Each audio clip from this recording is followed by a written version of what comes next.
Ben Richards is a blacklisted worker desperate to pay for his sick daughter's medication.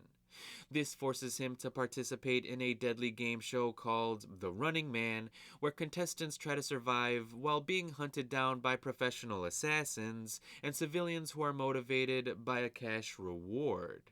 But as Ben's defiance makes him an unlikely fan favorite, his fight for survival becomes a threat to the entire system that broadcasts this spectacle. Now, like most cinephiles, I presume, I'm a fan of director Edgar Wright. So when I heard that he was going to be adapting a Stephen King novel, I was definitely looking forward to seeing it.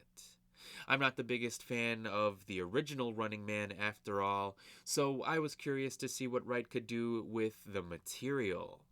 Unfortunately, while the movie does serve as a faithful adaptation of King's novel, I also think that this is Edgar Wright's worst film to date. Much to my surprise, I found the movie to be filled with muddled themes, messy sequences, and miscast performers. I like Glenn Powell, but I just did not buy him as this overly angry character.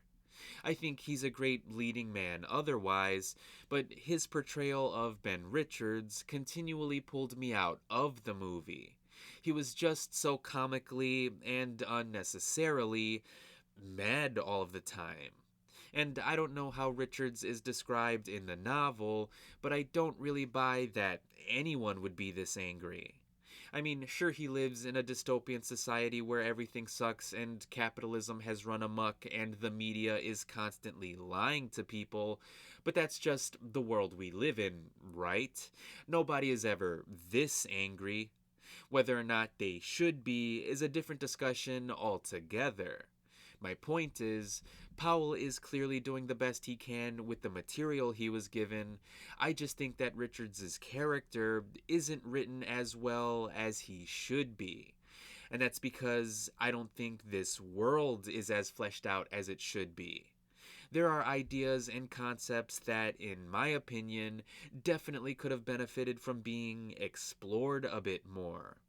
As outdated as the original film may seem, I think it did a far better job of establishing its world.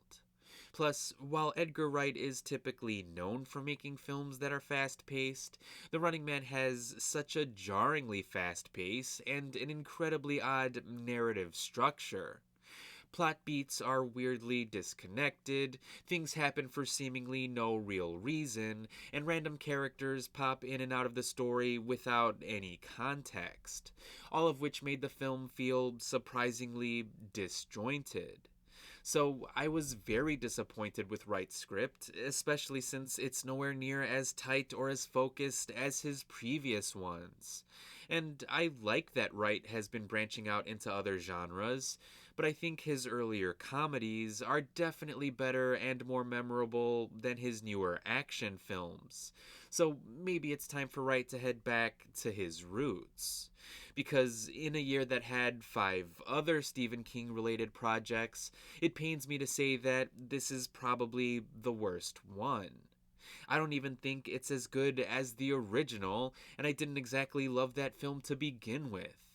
So, while the movie does feature some sleek visuals, some socially relevant themes, and some incredibly talented performers like Josh Brolin, Coleman Domingo, Michael Cera, and more, these elements weren't enough to make for a satisfying narrative. And that's exactly why The Running Man would, unfortunately, not get a recommendation from me. But be sure to let me know what you thought of the film, and as always, thanks for watching.